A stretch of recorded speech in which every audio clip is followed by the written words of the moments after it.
Good evening, everyone. You're welcome to this month's edition of our monthly webinar. And in today's webinar, we're going to be addressing a very interesting topic where we're going to be looking at screen time versus no screen time. And we want to identify how to create a balance and create boundaries for our children when it comes to screen time. We know that we're in a tech age, and basically, even children as young as 6 months are exposed to screen time. And we want to know what are the pros and what are the cons of this exposure. And here with us today is resident pediatrician. Her name is Dr. Modupe Ilori. And Dr. Modupe Ilori is a member of the West African College of Physicians, and she has 7 years of hands-on experience in providing high-quality healthcare to children. She's also skilled in accurately diagnosing and treating a wide range of pediatric conditions and is a strong advocate for children's health and well-being. In today's webinar, we hope to address and discuss the impact of screen time on children's development. We also want to analyze the advantages and disadvantages of screen time and provide strategies to set healthy boundaries and find a balance when it comes to screen time. Our guest also will be highlighting alternative activities that we can engage our kids in during breaks from screen time. So, Dr. Modupe Ilori, you are welcome. It's great to have you here this evening. Thank you very much. You have the floor now. This presentation will maybe last for like 30 minutes or so. It's not a very long presentation. And basically, it's a new area in Nigeria. I'll put it like that because most people don't know the effect screens have on their children, both the positive aspects and the negative aspects. So basically, you hear parents say, I heard my child say some new words. I heard him say a particular word. I know that he won't videos and those kind of things. Well, that is one of the good aspects of screens on children.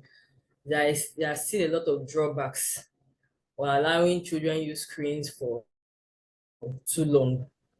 So we'll just get into it. So I'll be discussing this topic following this outline from introduction down to recommendation.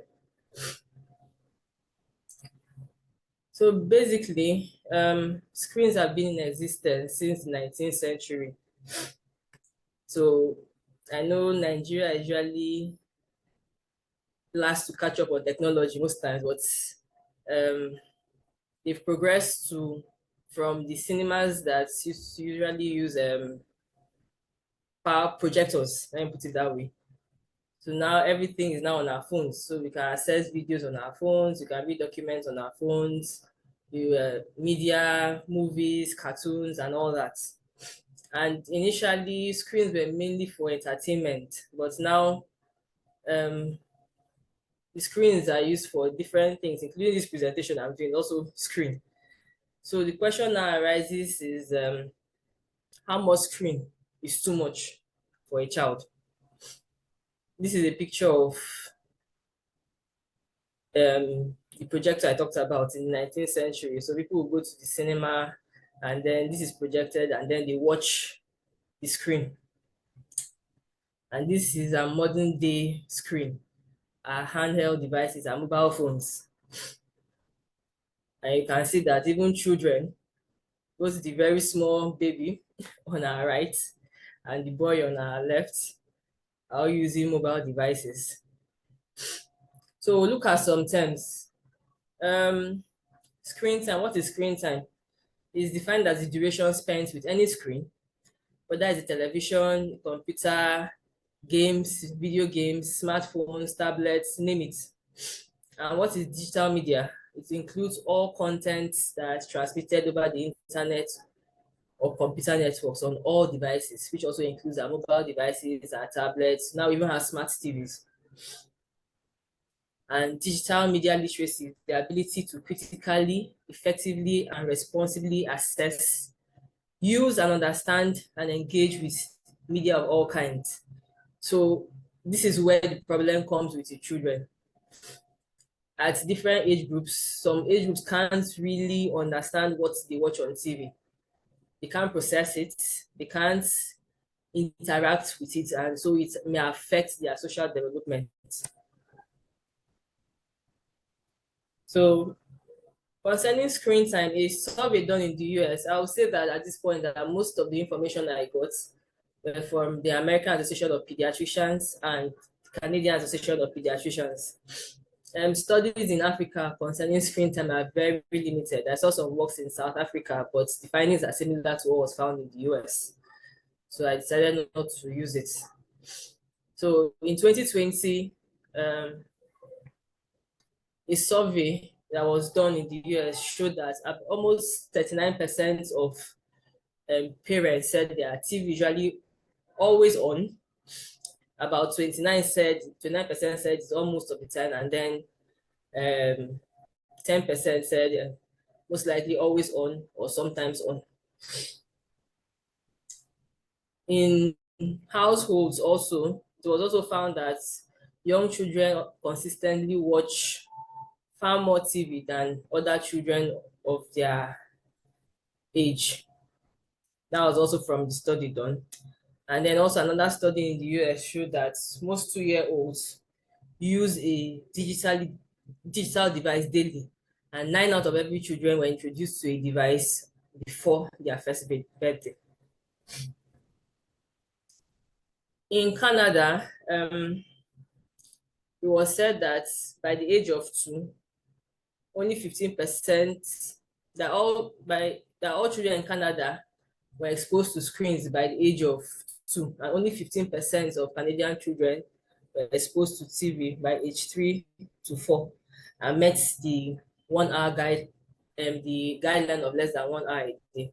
So basically, Canada has a guideline and a regulation for how much a child should spend on the screen based on their age. We'll get to it as we go on. So for them, they said every child less than 2 years should not have access to a screen at all. So that's the Canadian guideline. But from their study, they discovered that about almost all Canadian children were exposed to the screen by the age of 2. And only 15% of children 3 to 4 years met their screen guideline of less than 1 hour a day, because that's their guideline for children. Children between 3 and 4 years should be exposed to screen less than 1 hour every day. And that TVs, tablets, and video portals like YouTube dominated total screen time for these age groups. That's both children less than 2 years and 3 to 4 years. It was also said that many preschoolers use screen at home and also in their childcare. So it was not just a problem of the house alone. Most times in daycare, childcare, they're also exposed to screen.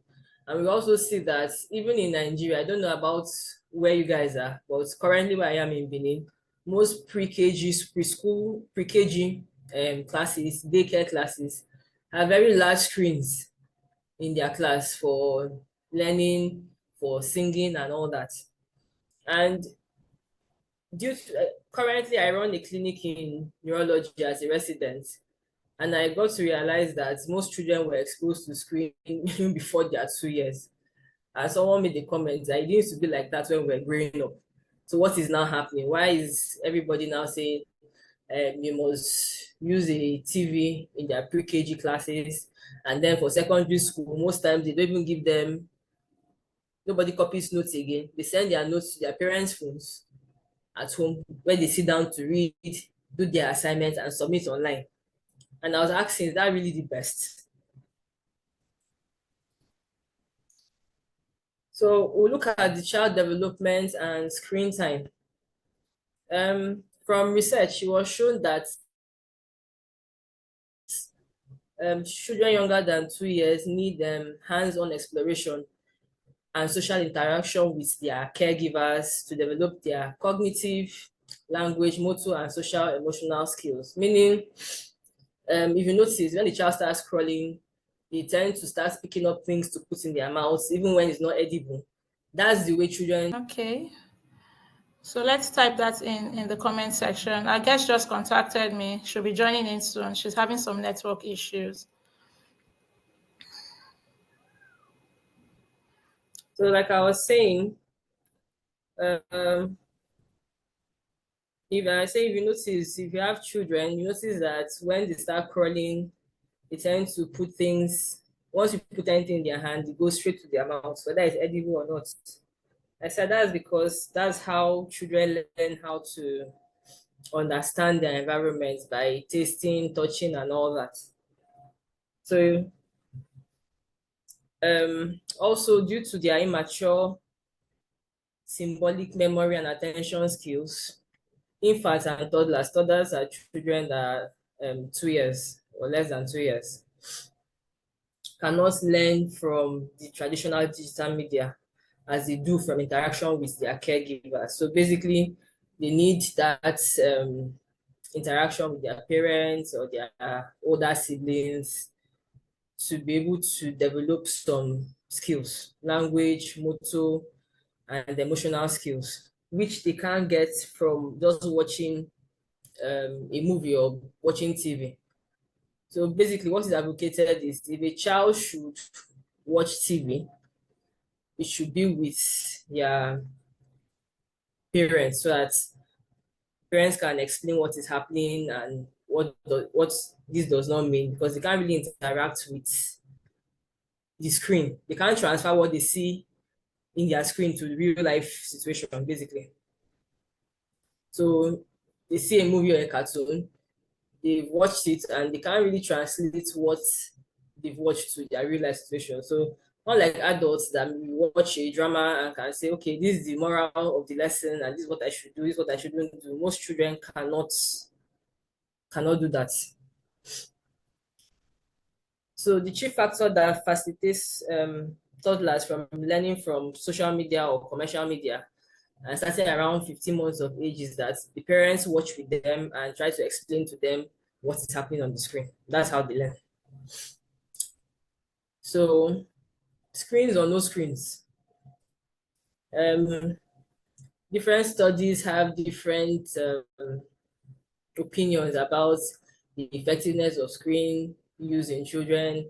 Some have some controversy. Some say it's good, some say it's not good. But from my research, it seems the bad parts of screen seems to outweigh the benefits of using screens. So some studies say the beneficial effects of screen time include improved childhood vocabulary and story comprehension, early language and literacy skills, and cognitive development. Like I said earlier, some parents will tell you, my son said a particular word, and I know he wouldn't have said this word if he didn't hear it from TV, basically. So that's one of the benefits some studies have found on exposure to screen. And other evidence says, for instance, interactive media. Example, you have a phone that has an app that the child can draw on, and the child can see that this is the way he's drawing, or can respond to some given instructions, or is playing a game. In the game, they say, pour this cup of water into this flower vase, and he does that, and then the app responds good. So that interaction between the app and the child can also help with literacy, early literacy, providing practice with letters. Or the app says point to letter A, child touches letter A, and the app says very good. So that's like an adult interacting with the child. So it's not that the child is watching A, B, C, D, E, F, G, and can only see it and really cannot understand what they are saying. So if the app says point to letter A and the child touches A, child knows that okay, that is letter A. So the same thing an adult will say, you have letters at home and say point to letter A, child picks up letter A and gives to you, which is better off than the child just watching it on TV. On the other hand, it's shown that children were exposed to screen time early enough had reduced language skills by age 3 to 4 years of age. And we tend to see that a lot, especially my current unit in neurology. Parents' language delay, meaning they don't start talking on time by age 3 to 4 due to exposure to screen time in their early years. And also, a recent Canadian study found the significant negative association between the use of mobile devices and expressive language use in children 18 months old.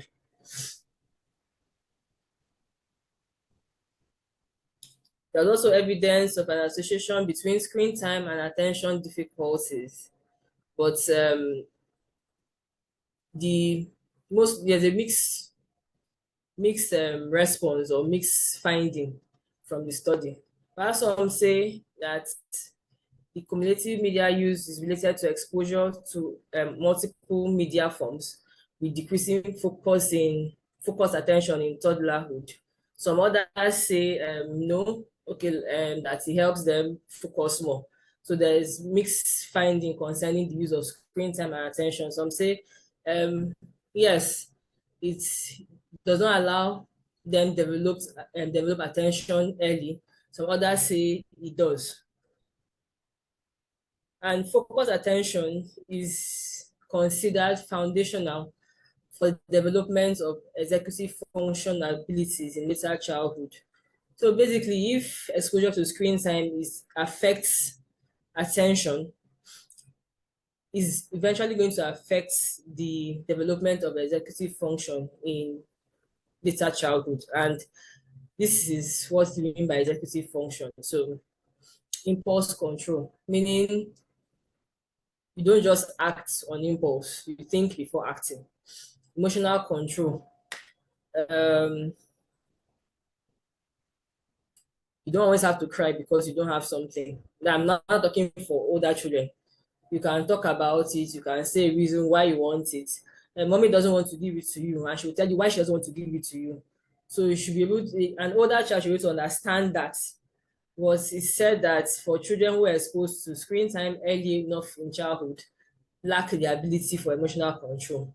They also cannot adjust to changes in their environment. So they are not flexible thinkers.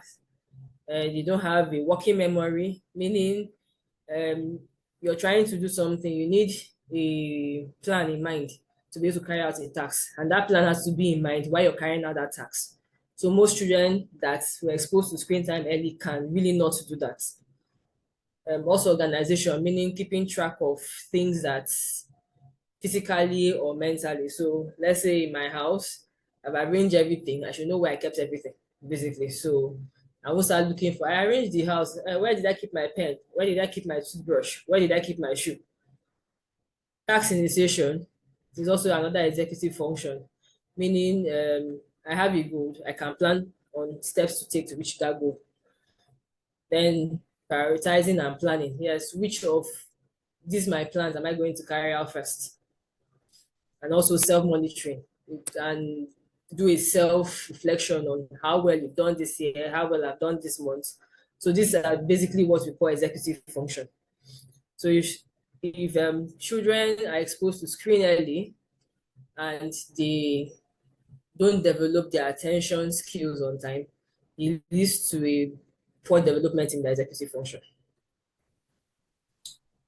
So prolonged screen exposure and use is associated with decreasing a child's opportunity to develop optimally with lower cognitive abilities. That's inability to even understand what they are being taught in class, specifically attention, early reading, and language development. And quality content can enhance social and language skills for all children 2 years and older, and particularly benefits children living in poverty or otherwise disadvantaged places. So we'll look at screen guided viewing.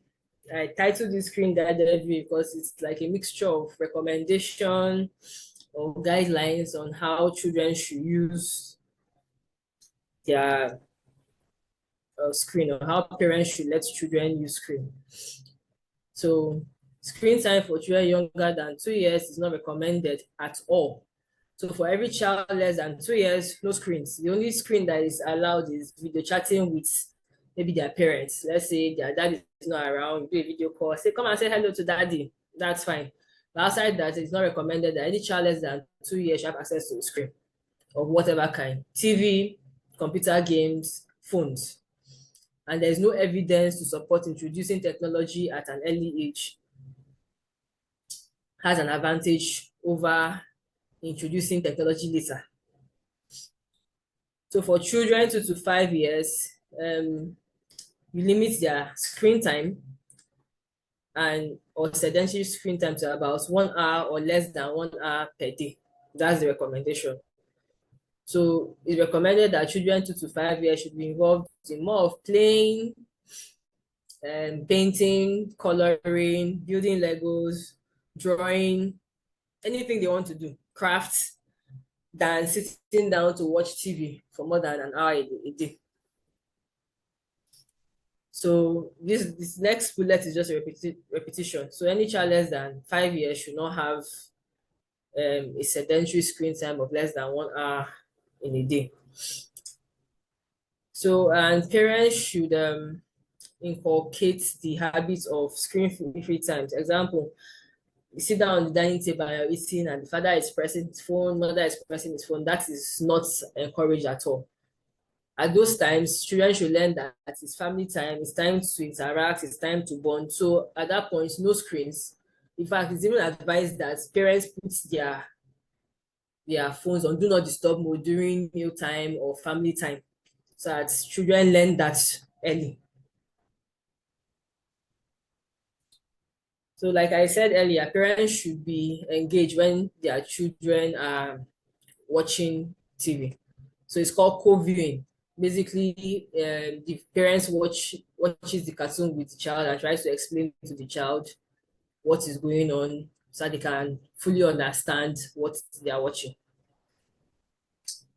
Also, parents should help children recognize and question advertising messages, stereotyping, or other problematic content. So, like on YouTube, if you're watching a video on YouTube, most times an advertisement pops up.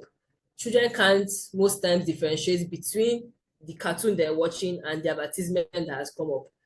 So that's where parents come in. They're able to tell, this is an advertisement. Most times the advertisement that comes up is not even age appropriate for the child. So they should be able to tell that, no, this kind of advertisement is not for me. It's for older children and all that. So that's why parents should always screen what their children watch. They shouldn't just leave their children to watch TV alone, unattended to.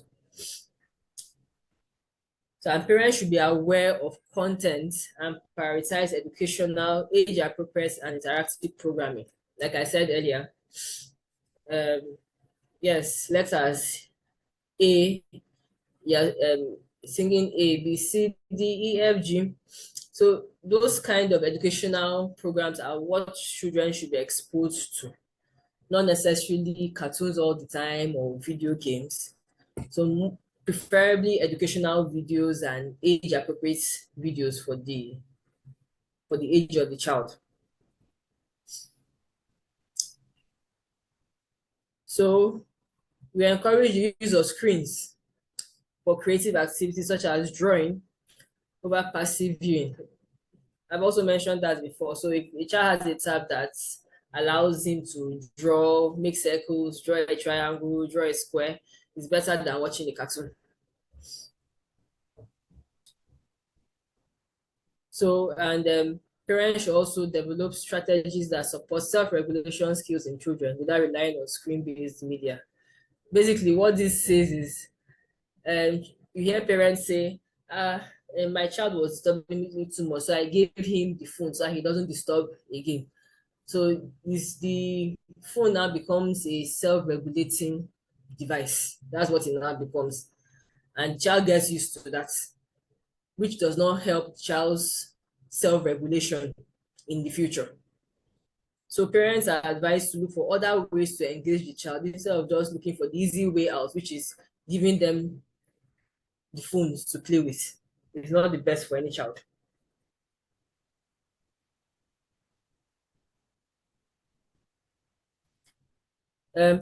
Parents are advised to avoid fast-paced programs as young children do not understand them well.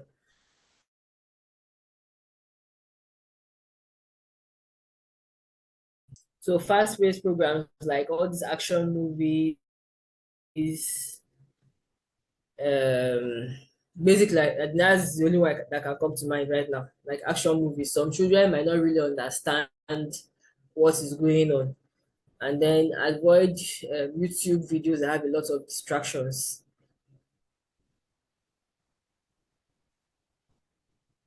In some houses, you hear the children might not be watching the TV, but the TV noise is on the background. That is also not advisable. It's advised that once TV, nobody is watching the TV, you should turn off all the TV television devices when they are not in use. Like this is what I just said. Avoid using media as only way to calm your child. Although there are times that you might want to use it, maybe during the medical procedure or during when they're in the aeroplane, because they can't sit in one place, so you need something to keep them engaged. But try to get other ways to get them busy instead of looking for the easy way out. It's advised no TVs in the bedrooms at all. No TV in the bedrooms, no phones at mealtime. And like I said earlier, parents should put their phones on the do not disturb mode during these times. And also advise no screen 1 hour before bedtime. So this is the recommendation for screen time based on the age. For children 0 to 18 months, that's a year and 6 months. No screen time at all is advocated.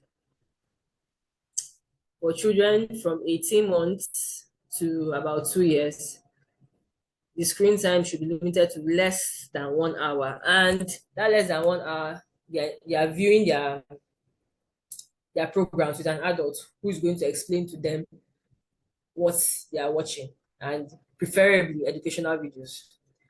Then for children 2 to 5 years, 1 hour or less each weekday and up to 3 hours each weekend, still convening with their parents. For teenagers from 6 to 17 years, aim for 2 hours or less of recreational screen time. So from 6 years is when they can actually now start watching all their cartoons, their children movies and all that. But also aim for educational activities too, in addition to that. But it's important that physical activity should be more than their screen time. I know we don't battle a lot with obesity here in Nigeria at the moment, but outside the country, screen time has been linked to obesity. Why? You have TV, children watch TV, from there they play video games, from there they are doing one thing or the other all on the screen. So you basically realize that half of the day when the child is on holiday, the child has been on the phone or on TV or video games with less activity, which predisposes them to obesity. And then for teens and even adults, recommendation is 2 to 4 hours a day. So I hope this has been able to give us a fair overview of what screen time should be even for an adult.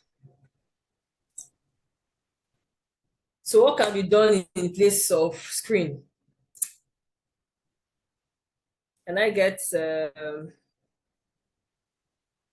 volunteers to answer that? Hi, good evening. Good evening. Thank you so much for this amazing discourse thus far. I think one of the things that can be done in place of screen could be, like you earlier mentioned, for children younger than 2 or maybe 3, looking for something to keep them company. So like probably drawing, paintings, just a lot. Something to do with craft, something to do with colors. okay, so personally, as a believer, I got some of these cards that were very fancy cards, and talking about the scriptures, but in very fancy ways that will attract them. I think I bought a few of them then, and those are the things that can help. Maybe you can cut up cardboards, even if you don't have money to buy. You could just buy cardboards and then just make use of a lot of watercolors or something to keep them busy. Basically that. Or buy those calendars, those long calendars with probably numbering or colors, A for apple, all those kind of stuff. All right, thank you very much. Someone else?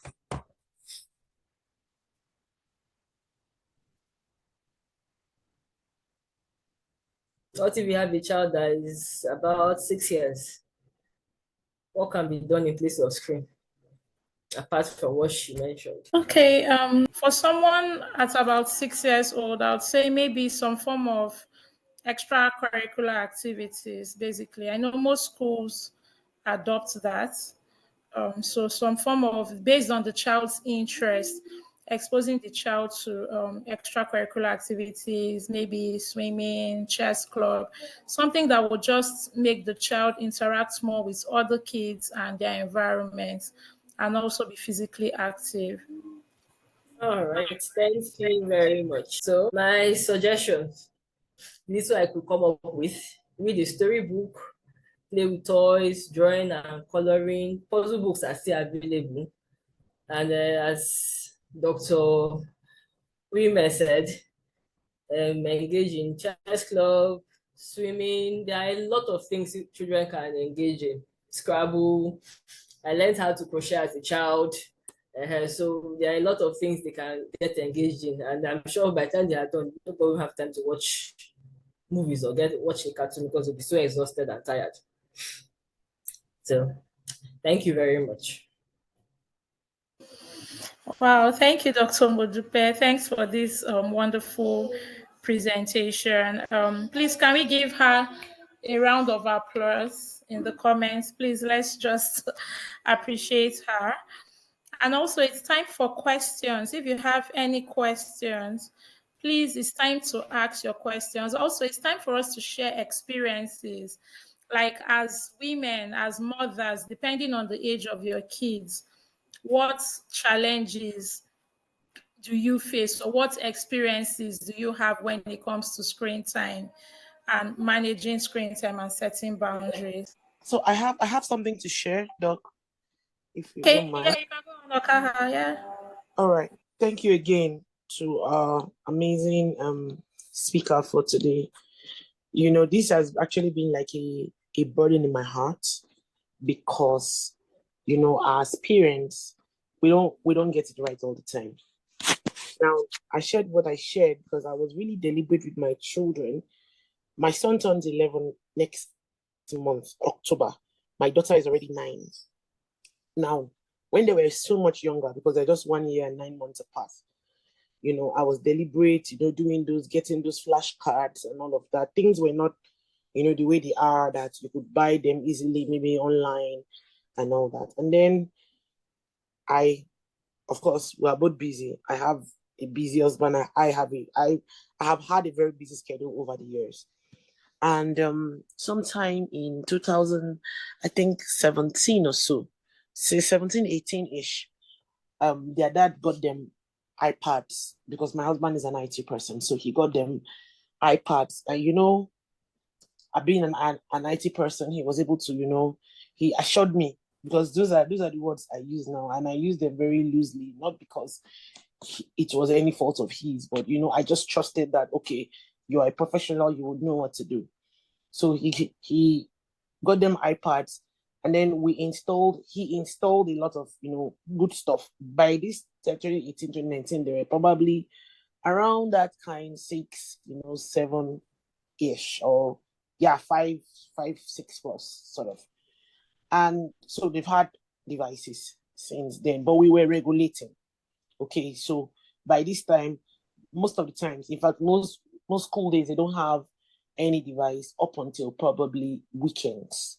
So that was it. So it was mainly weekends that after we're done with all the homeworks, and then we now give you probably a 1 hour iPad time. Of course, there were some games there that were also very brain challenging, so that had gone on. But children with curiosity, trying to know what's up, what's going on. And then so with their curiosity and all that, and then I'm sure our convener knows my son. He's quite a very, my son is really smart. He started doing coding, plenty things. Anyway, the summary of what I'm trying to say is that he got into, just like what the speaker said, some things would pop up on his phone, on his iPad, especially this holiday. But let me talk about this holiday. So how the long holiday, we had a project we were working on. They couldn't go for extracurricular activities, like how you want to engage them during the holidays and all of that. We couldn't do that this year because of so many things we were doing, and we had to move houses. So we're in the middle of a lot, and then boom, we find out one day that my son was watching some content that was not right. It broke me beyond words. I can't even explain how that broke me. But of course, after it breaks you and you cry, what do you do? What's the way forward? So the first thing we've done, so I think we found out early in August or July, there was at the beginning of the holiday season. The first thing we did was to seize their devices. So they don't even have devices right now. They've not had devices for almost 2 months now and going. And then we give them a 1 hour screen time over the weekends. I had to go and buy puzzle books. Of course, we used prayer since we are believers and all that. But the other things that we did was that we got puzzle books. We got a lot of stuff. Like my children now are learning how to spell. That's how bad it is.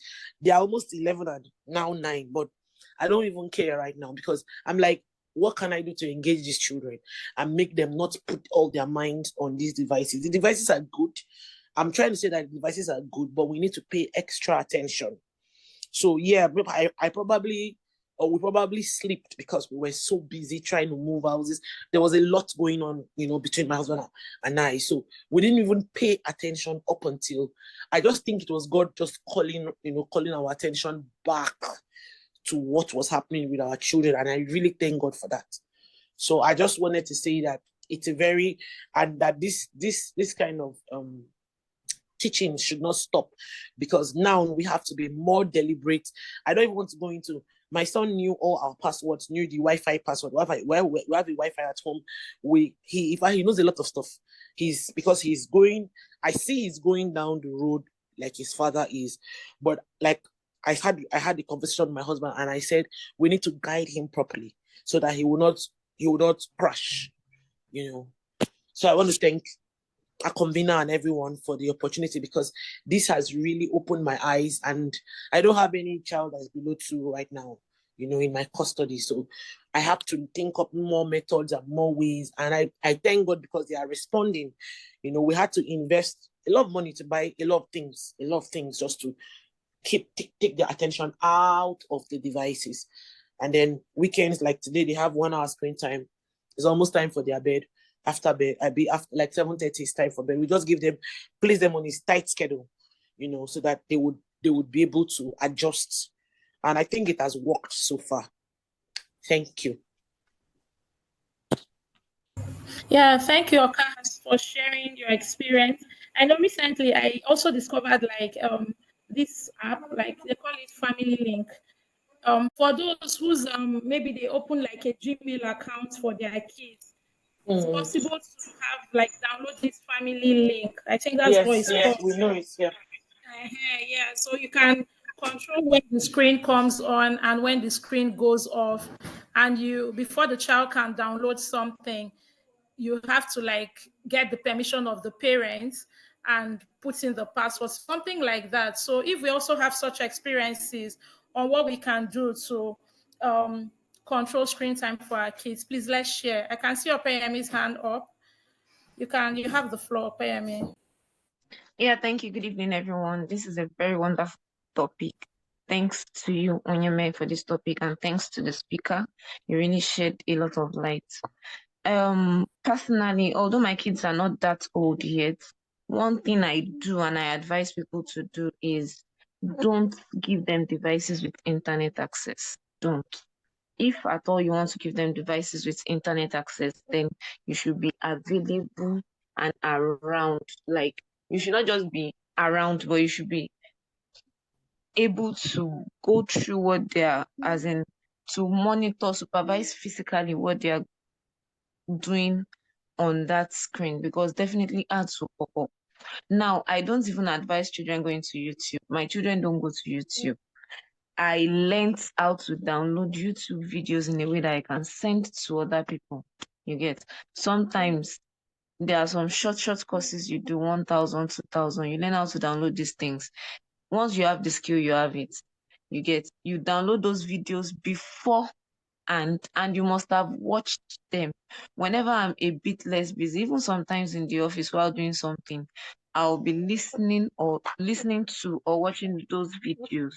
You understand? So I'm selecting and sorting videos when I'm less busy. It is those videos I've already checked before and I feel I'm comfortable with that I put on my children's tablets.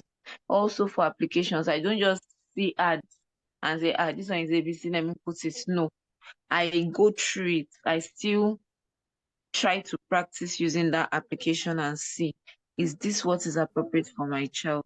I think that would also help or go a long way. Also, limiting screen time. Children are different. Like, of all my kids, I noticed my second, once you give him access to screen like this, if you are calling him, he's hearing you. Not that he's not hearing you, but he will not answer. He will just be glued to the screen, even when he's just playing games alone. So I make sure that I let them share. Rather than buy a different tablet for each child, it is one tablet. So I can say, okay, after 10 minutes, you give it to the next child. After 10 minutes, you give it to the next child. Trying to also inculcate the spirit of sharing amongst those children, and also letting them know that there is more to life than screen. So over time, they don't get so addicted to the screen like that. Sure. So those are the things I can remember now that I feel are useful when it comes to screen. Yeah, thank you, Opeyemi, for sharing. Do we have any other person that wants to share or ask a question?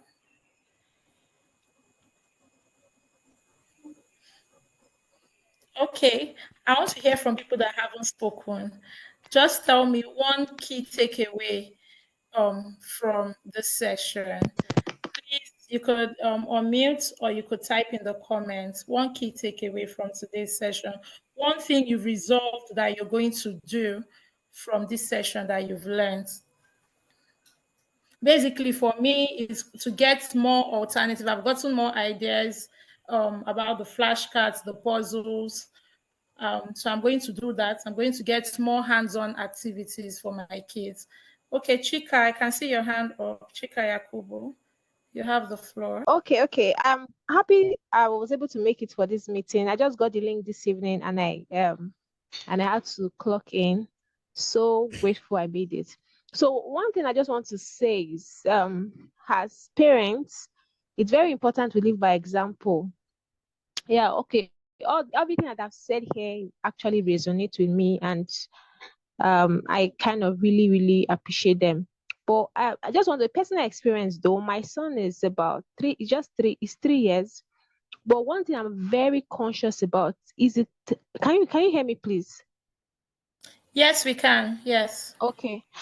Is how I use my phone, as in okay, if I'm trying to curtail these things in my son or my children, then I should live by example. So imagine, these are the times of screen. No, parents say, oh, don't go, no, you don't have to watch. This is not the time to watch screen. This is the bedtime. And most time, when my son wants to go to sleep, most times is used to me sleeping with him. Even if I'm doing something, I have to sleep with him. Then if I have to, sneak out of the bed later, and I'll do that. So I know most times I'm tempted to, okay, while I'm patting him to sleep, I'm kind of scrolling through my phone. He tells me, "Mommy, what are you looking at in your phone?" Like, I'm like, oh my God, I'm not supposed to be doing this. Since I've told him it's bedtime and no screen. So I, as a parent, I need to still live by example. I ensure that I don't, if I'm telling my child don't do this, excessive screening as parents too should be curtailed because children are looking at us. We should actually live by example if we actually want them, because actually they learn fast by what they see. Yeah, that's just what I want to add to that. Thank you. Wow, that's so lovely. Thank you, Chika, for your input. Thank you.